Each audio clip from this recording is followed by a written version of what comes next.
What's up, Jet Nation? This is Greenbean driving through a backwoods dead zone in the central Virginia countryside, and I want to talk to you about Denzel Mims when I return.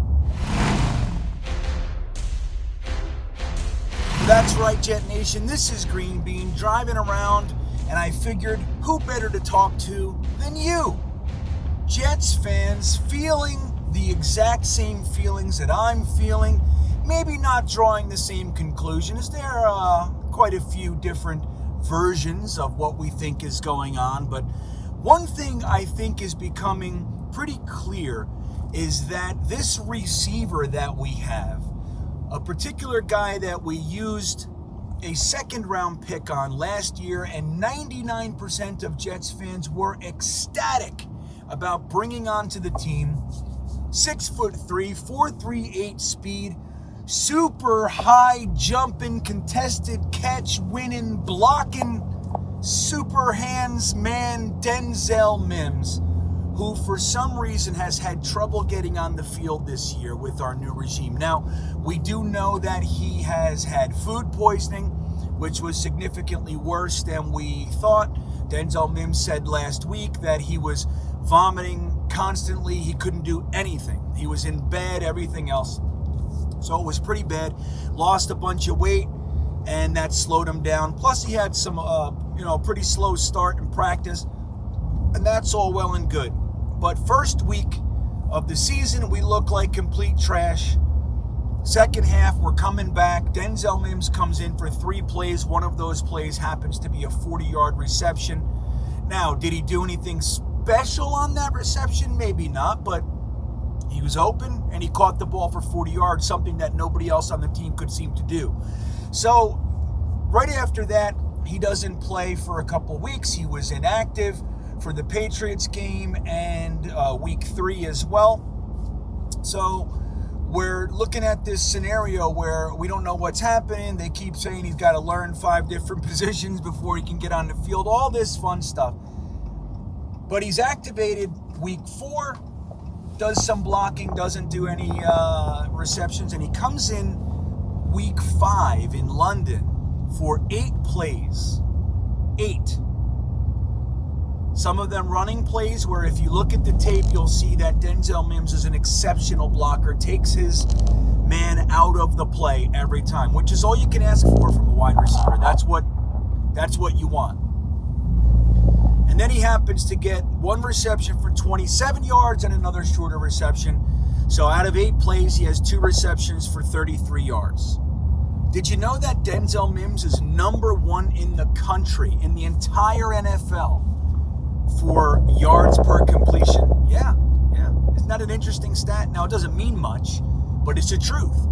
So we're at this place now. We're heading into the bye week. And a lot of Jets fans that I've spoken to are giving the Jets... I'm on a bumpy road. Giving the Jets brass a lot of rope here, that they're obviously doing something, they know what they're doing, and that may be the case. It might be. Maybe Denzel Mims is a work in progress and they want to make sure, blah, blah, blah, blah, blah. But when our offense is as stagnant as it has been, and then you put a guy in for 8 plays and he gets 2 receptions for 33 yards on a day when the offense couldn't do very much, and then week 1 he comes in for 3 plays and has a 40-yard reception, something's up with that guy. So now we have 2 weeks to think about it. And I was asked recently, do I think that the project of Denzel Mims is over? Is he just going to be a part of our offense now? And I wish I could tell you that I was confident that he would be a part of the offense moving forward. I just don't know. I don't understand everything that has to do with this situation. What I will say is if Denzel Mims is inactive because Jeff Smith is back, or they want to get Elijah Moore and Crowder involved, I don't care. I don't care what the scenario is. If Denzel Mims is inactive in Foxborough, then this coaching staff is actively ignoring his impact on the field. Actively ignoring. He has had probably the least amount of snaps on our offense as far as the skill positions go. Least amount of snaps. And he has had more impact than arguably everybody not named Corey Davis.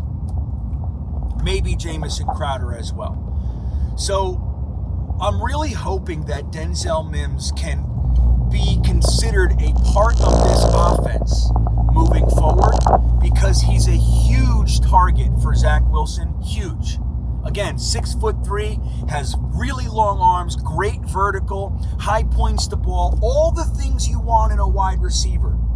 Finally, the Jets had the guy who slipped, the Michael Thomas, the Terry McLaurin, the DK Metcalf, and on and on and on. The list is massive of great receivers that slipped to the second and third rounds. Finally, we have our guy. And in my opinion, he's the best receiver on our team. So I'm really hoping that this last week's impact, he comes in for a minute, Zach Wilson throws him the ball, he figures out how to get open when none of our receivers can do that. Figures out how to get open, catches the ball, gets a few yards of yak, and he does that consistently. So I'm really looking forward to Denzel Mims being a more included member of our offense. And I think, this is my hope coming in now, I think that he's done enough to warrant that. I think, again, if they don't put him in, they're consciously ignoring. They have something stubborn going on. I just drove on the roughest road in Virginia, I think. Where it was all taken up and everything. It was all ground. They're redoing it. So I think we're going to be looking at a situation where Denzel Mims is more and more involved in our offense, and that could only be good for Zach Wilson. He needs a big target. The tight ends are doing very little. So I want to say this. Brace yourself, Jets Nation. Brace yourself, Jets fans. Denzel Mims is on the horizon, and it's going to mean good things for our offense as Zach tries to settle down and shake off the analysis paralysis, which is what I think is going on with him. I feel confident that Denzel Mims is only going to be to his benefit. Again, big, fast target that does not drop passes at the same rate as the Jets have been dropping passes this season. So what do you think? Do you think Denzel Mims is coming back? Do you think he shouldn't come back? Let me know in the comments. I hope you're having a good day. I hope this game didn't take too much of your joy like it did me. Enjoy the bye week. Go Jets.